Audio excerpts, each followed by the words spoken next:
welcome to Put Into Practice, the podcast for the JCO Oncology Practice.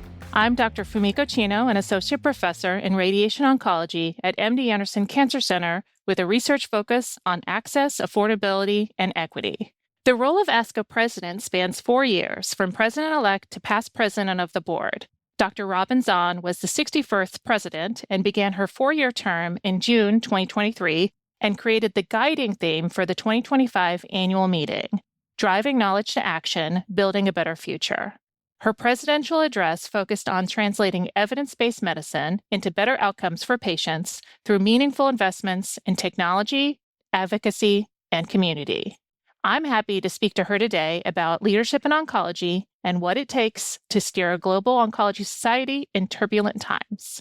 Dr. Robin Zahn, MD, FA, CP, FASCO, is the past president of the ASCO Society Board of Directors, current chair of the ASCO Association, and the current director of breast oncology at Cincinnati Cancer Advisors. She previously led Michiana Hematology Oncology as president and physician emeritus. She formerly served as medical director of oncology research at Memorial Hospital and was a principal investigator for the Northern Indiana Cancer Research Consortium, the only NCI-designated community cancer oncology program in Indiana. Our full disclosures are available in the transcript of this episode, and we've already agreed to go by our first names for the podcast today. Robin, it's so wonderful to speak to you. Thank you, Fumiko. It's a pleasure and an honor to be here with you today. Before we discuss your numerous roles within ASCO and your experiences in leadership, do you mind giving us a little bit of a brief overview about your path into medicine? So, for example, I know that your background is in biochemistry and that you're an alumnus of Indiana University.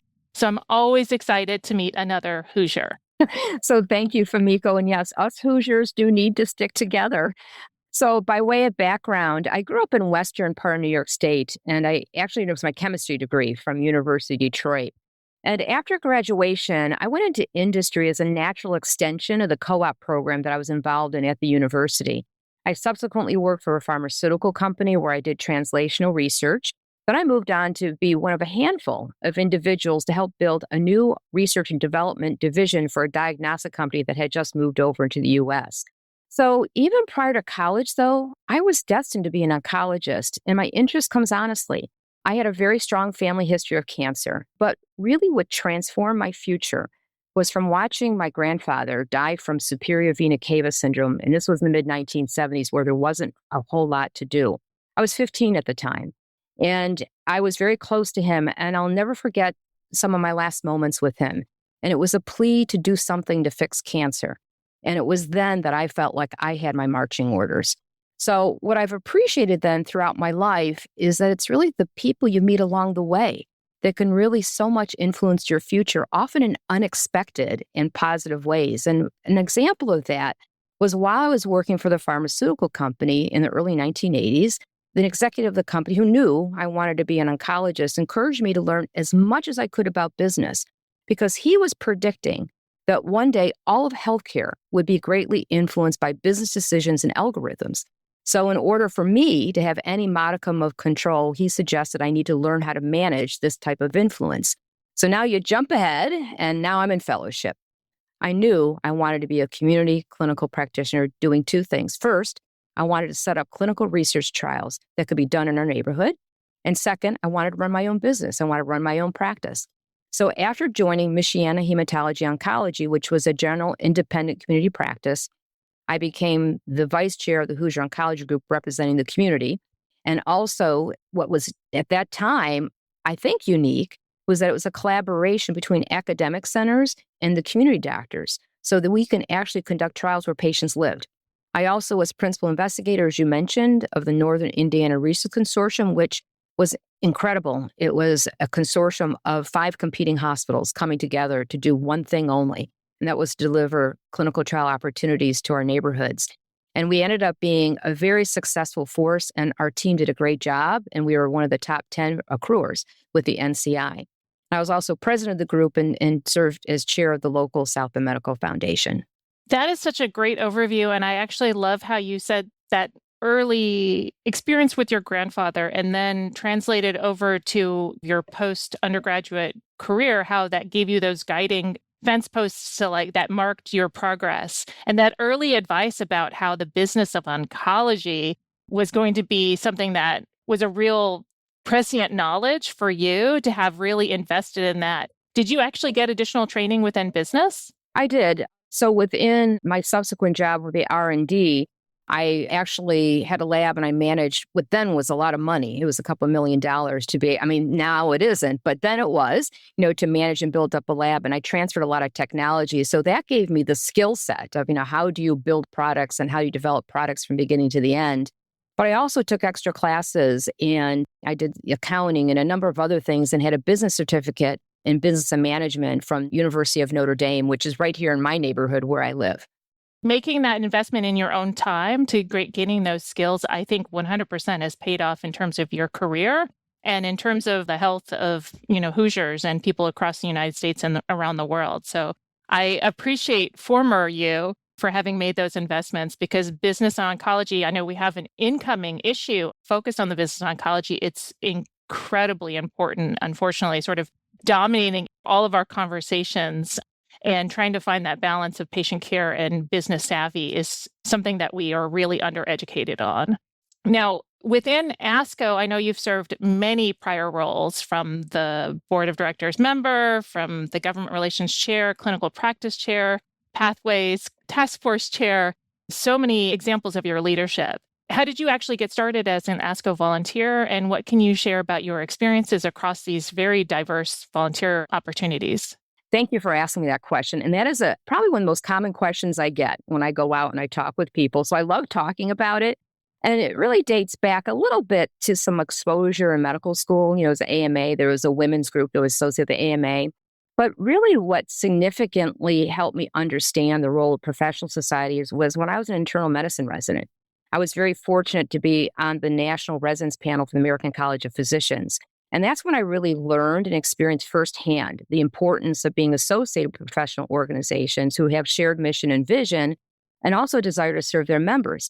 So with that exposure going to my fellowship, I was with the greats. We had Dr. Larry Einhorn, Dr. Patrick Lehr, Dr. George Sledge, all heavily involved, Dr. Bruce Roth, all heavily involved in ASCO. And I was asking them, why aren't fellows in ASCO? And then in 1997, we were allowed to join. So I did. And then following that, I immediately volunteered and was lucky to be on a number of committees, as you just outlined. One of them, interestingly, actually happened by my calling a chair of a particular committee. And I noticed there was no community representation. I wasn't even thinking about myself. I called him and I said, there's no community doctor. And I think it's really important. It was what was then called the Cancer Prevention Committee. And he actually listened to me. And the next thing I knew, I was on the committee. Be careful what you wish for. What it showed me is that the ASCO leaders listened to its members. And I really, even more so, became more committed and dedicated to an organization that not only wanted to serve its members and ultimately our patients, but actually listened to us. And that's a theme. It was consistent throughout my experiences with ASCO. And more importantly, it's the incredible people from such diverse backgrounds and interests that I've had the joy to meet. And what was really great about all of it is that we're all rowing in the same direction to exactly the same North Star. And then I found a network, including like-minded community oncologists like myself, who are donating a lot of their time in order to make a difference. But beyond that, I had the good fortune to learn, share, lead, mentor, and help in always a team approach. And at the same time, these ASCO experiences gave me unique opportunities. I grew both professionally as well as personally. And then I was able to contribute, especially in the worlds of care delivery and advocacy.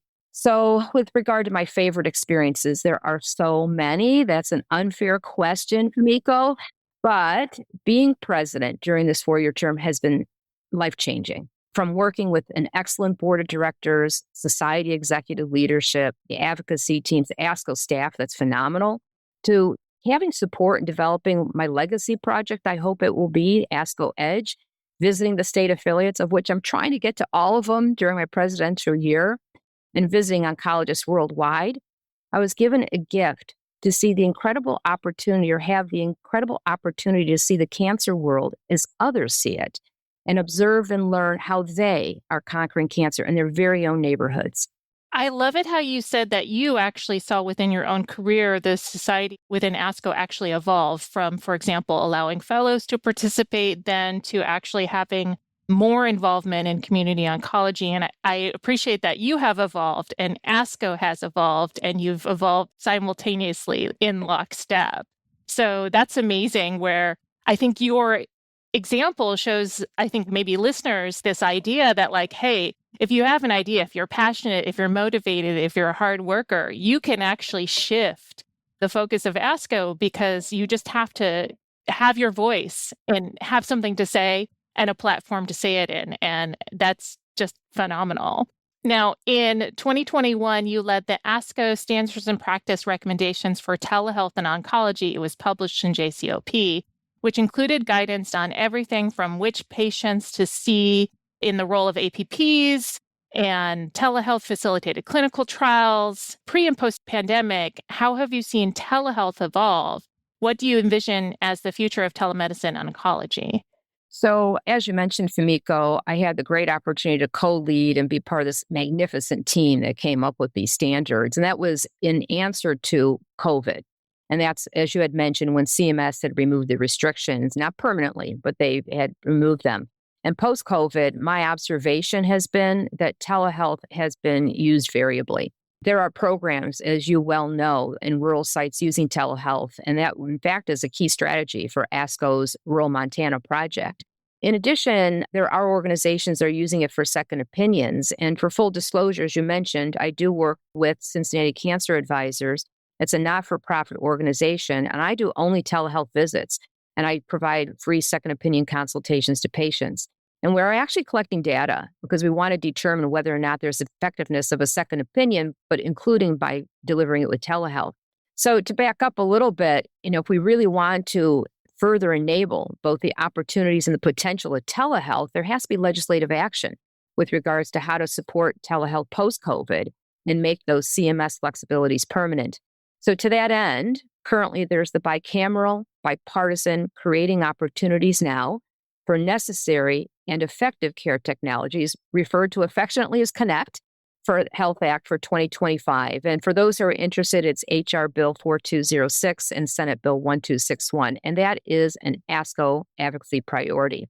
But I want to encourage the listeners to participate in the ACT network, because that's a way in which ASCO provides letters that you can then send to your own legislators in your own state to be able to encourage them to co-sponsor and support these acts, whether in the House or in the Senate.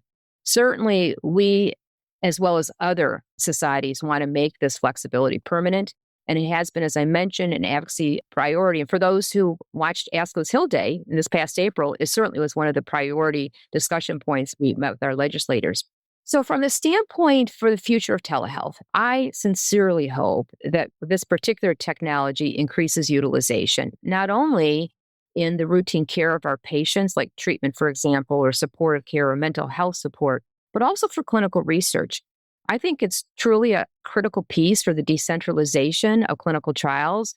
And as we have experiencing, we're noticing it's been done in other countries, such as Australia. In fact, I featured one of the doctors from Australia that looked at telehealth in Australia for decentralization of clinical trials.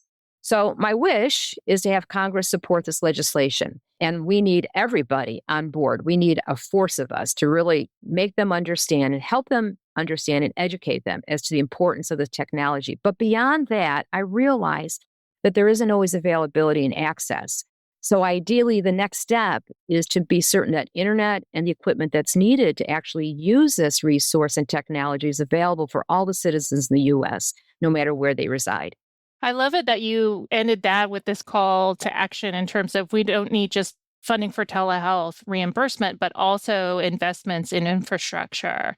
Because I know, again, from your long career within the community, not every place has the same infrastructure, and that includes highways to get places, or honestly, even safe drinking water sometimes. And it all contributes to cancer outcomes, cancer access, and long-term longevity from cancer. So I appreciate that. Like, to get there, we need these things. It's the foundation that we often don't think about when we think about quality cancer care.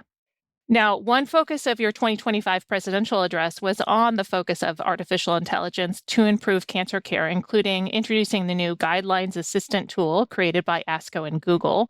And you also just published a roadmap for better oncologist APP collaboration in OP with a section called Enhancing the Physician APP Dyad with a Technology Partner, Artificial Intelligence. What do you see as ASCO's role in helping guide practicing oncologists in this brave new world of AI-assisted clinical care and research?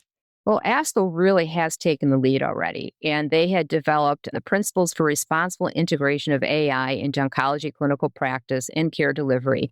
And it was published initially in 2024, if I am correct. And there was an update that was also published several months, if not approximately a year ago. And that's because, we have the foresight of not only members who are really engaged in AI, including one of the co-authors that's on the paper, Douglas Flora, but also our CEO and our executive leadership team really understand where we need to be in the future, along with our IT department and all the staff. So we all have known and have experienced that AI is now in healthcare. It may have been in other businesses, but it is totally infiltrating healthcare, ranging from improving processes and operations within clinical daily practice. It's being used as an educational tool now for clinicians at point of care, and our patients are using it. I mean, how often do you have a patient coming in? So I looked at ChatGPT. This is what we should be doing, and why are we doing this or that? So everybody is using it. And most recently, this has publicly been acknowledged, the ASCO guidelines has been recently integrated into Open Evidence. And Open Evidence is an AI clinical decision support platform, which actually the fellows taught me about when I went out to the state affiliates. I had no idea what it was. And I resisted using it. And I finally started using it. Now that I know ASCO guidelines are included, I'm like, it's a pretty cool tool. So my experience has been that the AI discussion and promotion literally is everywhere. I can't open up my email or go to my LinkedIn and not see something about AI. And so it will continue to be integrated into so many aspects of care delivery, including the treatment, reimbursement, and payment mechanisms, and so on. But I can reassure you that ASCO is really committed to making sure that it supports its members and the patients they serve, following these principles of integration that I just mentioned. That includes, amongst others, transparency, equity and fairness, accountability, and a very clear stance that I made very clear during my presidential address, that AI, including ASCO Guidelines Assistant, should support and never replace human relationships and judgments, which are absolutely fundamental to oncology care. I appreciate how you've also highlighted the role of guide rails, right? So guardrails to make sure that we're implementing these things equitably and that everyone has access, and that, again, the central part of the doctor-patient relationship is maintained, right? These are tools that can assist us. They do not replace us. There's that famous quote of AI will not replace X, in this case, physicians, but physicians who use AI will replace physicians who don't use AI. And I think, again, unfortunately, time and time again has shown us that we cannot resist technology. Technology is coming. We need to know how to integrate it effectively. Now, through your President's Corner blog, you were able to highlight some really amazing work being done across the U.S. and world, including innovative techniques employed in under-resourced centers and community practices from Africa to Alaska.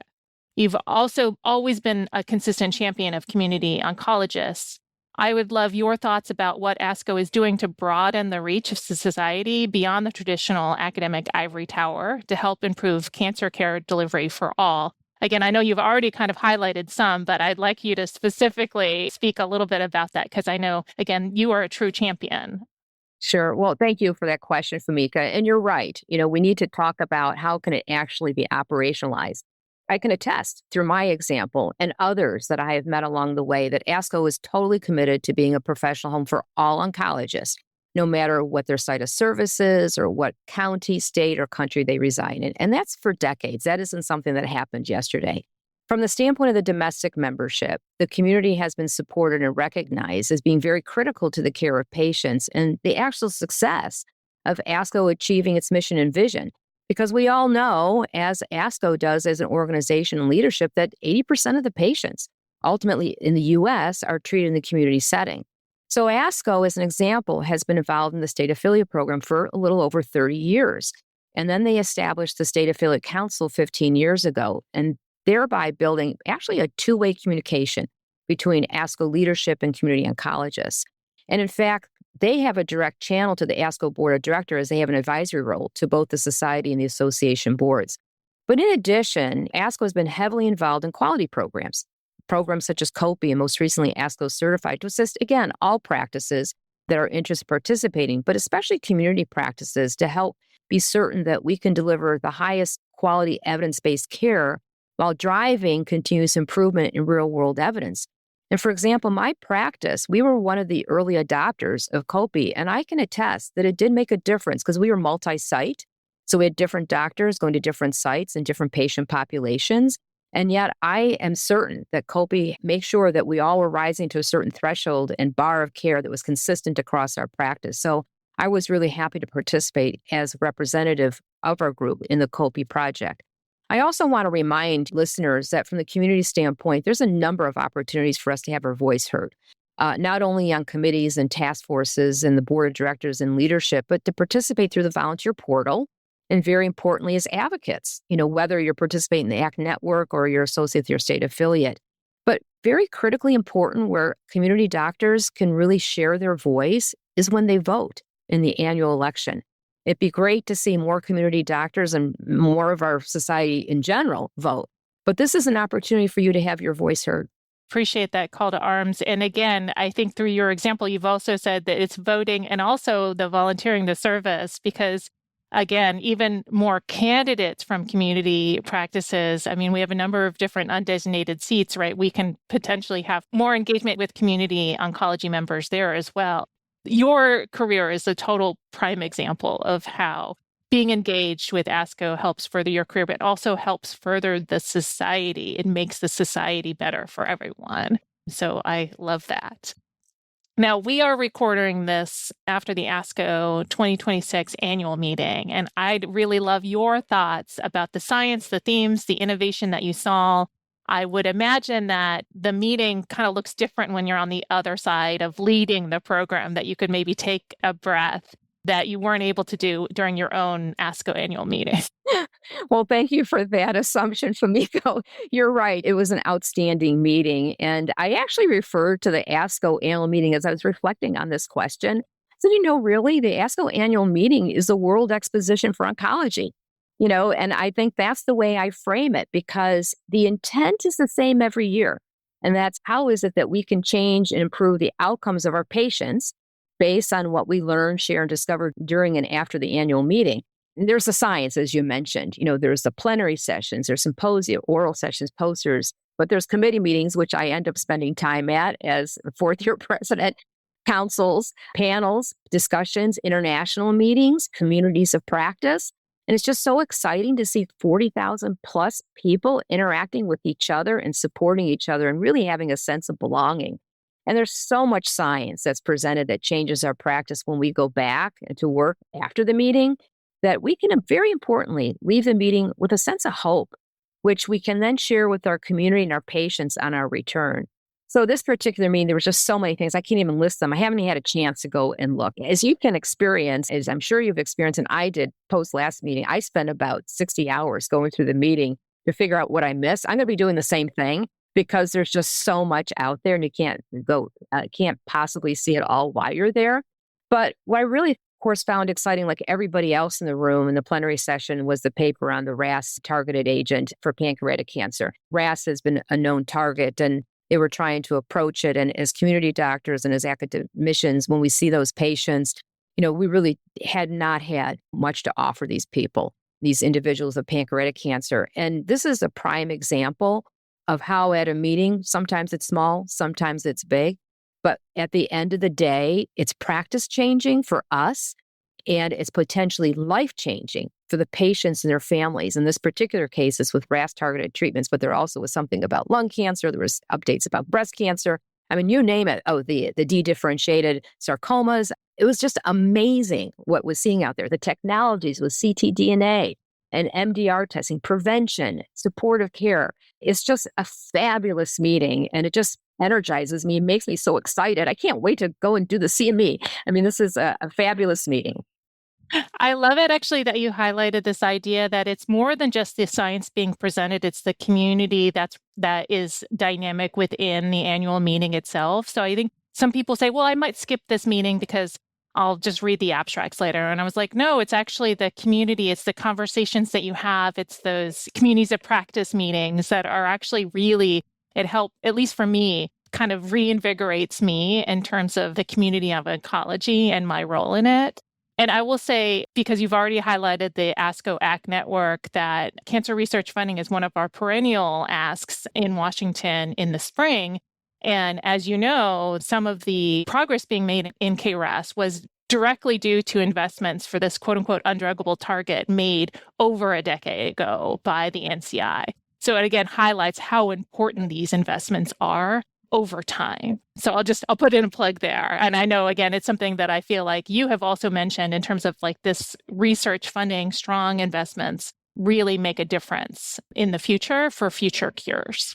Absolutely. I think many of our plenary session folks and presenters had some type of funding from Conquer Cancer Foundation and grants that all came from the government. Absolutely. Now, speaking of the future, what are your future plans? How do you envision your ongoing role within ASCO, within practice, and within research? That's a great question, Fumiko. My future plans are to look forward to intentionally living life to its fullest, both personally and professionally. I plan to spend time with and travel with my family and grandchildren and friends, and I hope to make new friends along the way. Professionally, I'm going to be looking towards my next adventures, with opportunities to continue to contribute to the mission of serving our patients, of course, and assisting and mentoring our colleagues so that they can achieve their goals and enjoy their journey as much as I have, along the way. And that can take so many different forms. It can be clinical practice, research, administration. I don't really know, but ultimately, I hope it involves what I really enjoy, and that's building and creating and caring for patients in some manner. Within ASCO, I remain committed, and I plan to continue my work, hopefully with my legacy project, ASCO Edge, and being available to serve in any way that I'm needed. As a professional society, it is the absolute best. And I sincerely mean this when I say that's where I belong. I love it. I feel like ASCO is where we all belong, right? It gives us a larger context for our careers, for our communities, but also our life-saving work. So I really appreciate your time. Thank you for this fantastic conversation today. Thank you, Fumiko. Of course, many thanks to Dr. Zahn, as well as our listeners. You will find the links to the papers and the programs that we discussed in the transcript of this episode because there are many of them. If you value the insights that you hear from the JCOP Put Into Practice podcast, please take a moment to rate, review, and subscribe wherever you get your podcasts. I hope you'll join us next month for Put Into Practice's next episode. And until then, I hope you stay cool this summer. The purpose of this podcast is to educate and to inform. This is not a substitute for professional medical care and is not intended for use in the diagnosis or treatment of individual conditions. Guests on this podcast express their own opinions, experience, and conclusions. Guest statements on the podcast do not express the opinions of ASCO. The mention of any product, service, organization, activity, or therapy should not be construed as an ASCO endorsement.